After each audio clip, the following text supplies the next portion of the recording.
दोस्तों, जिस समय ऊदल और लाखन सिंह राणा बेला को सती करवाकर यानी कि पृथ्वीराज चौहान के साथ घमासान युद्ध हुआ, जिसमें ब्रह्मजीत मारे गए और उसके बाद बेला को भी सती कराया गया, जो पृथ्वीराज चौहान की बेटी थी, जो महोबे के राजा परमाल के बेटे ब्रह्मजीत के साथ जिसका विवाह हुआ था। बेला को सती कराने के बाद जब ऊदल और लाखन लौट रहे थे महोबा के लिए, तो लाखन से ऊदल कहते हैं कि मित्र, मैंने जीवन में सारे काम कर लिए, लेकिन एक लालसा अभी भी मेरे मन में है। अगर वो लालसा पूरी हो जाए तो उसके बाद फिर मैं कभी युद्ध नहीं करूँगा। लाखन उनके प्रिय मित्र थे, जो कन्नौज के राजा जयचंद के भतीजे थे। वो कहते हैं कि बताओ क्या लालसा है मित्र, तुम्हारी वो लालसा भी पूरी करा दी जाएगी। तब ऊदल कहते हैं कि मैं एक बार बावनगढ़ के सभी राजाओं के साथ युद्ध करना चाहता हूँ एक ही बार में, क्योंकि अलग अलग तो सबसे युद्ध कर चुका हूँ, लेकिन एक बार सभी राजाओं के साथ में युद्ध करना चाहता हूँ। अगर मैं उस युद्ध में मारा गया तो मेरा दूर दूर तक नाम हो जाएगा, नाम अमर हो जाएगा, और अगर मैं जीत गया तो फिर तो आगे किसी राजा से युद्ध का कोई खतरा ही नहीं, और ये मेरा एक ऐसा निर्णय है जो मैं ज़रूर करूँगा। लाखन उनके प्रिय मित्र थे, बिना सोचे समझे वो कहते हैं कि ठीक है मित्र, अगर तुम ऐसा चाहते हो तो ठीक है, मुझे कोई दिक्कत नहीं है, मैं तैयार हूँ तुम्हारे साथ लड़ने के लिए।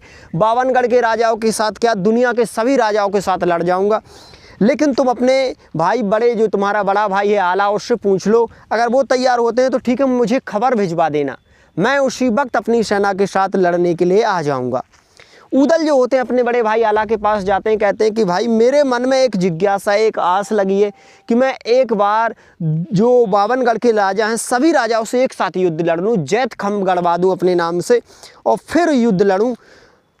आला जब ये बात सुनते कहते हैं कि ऊदल, तेरा दिमाग खराब हो गया है, तेरे सर पर काल चढ़ कर मंडरा रहा है, तुझे पता नहीं कि बावनगढ़ के राजा कितने राजा हो जाएंगे, कितने बड़े बड़े बली उनमें आएंगे, सबके परिवार के रिश्तेदार के लोग आएंगे, क्या उस युद्ध को तुम जीत पाओगे? तो तुम्हारा समझ लीजिए कि एक हौनी तुम्हारे सर पर चढ़ कर आई है, और अगर ऐसा युद्ध हुआ तो तुम्हारे घर में कोई दीपक जलाना वाला नहीं बचेगा। ऊदल कहते हैं चाहे अंजाम कुछ भी हो, लेकिन मैं ये युद्ध लड़कर रहूँगा। अगर तुमने मेरी इस युद्ध में लड़ने के लिए मना किया तो मैं कटार मार कर मर जाऊँगा।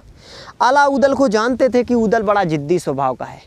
आला हाँ भर देते हैं, और फिर उसके बाद ऊदल जो होते हैं पत्र लिखवा देते हैं बावनगढ़ के सभी राजाओं को, पृथ्वीराज चौहान को, और कहते हैं कि आ जाओ सभी एक बार में और हमसे युद्ध जीत करके दिखाओ, हम जैत खम गढ़वा रहे हैं। अगर तुमने इस युद्ध में मुझे हरा दिया तो मैं जीवन में कभी किसी से युद्ध नहीं लड़ूंगा।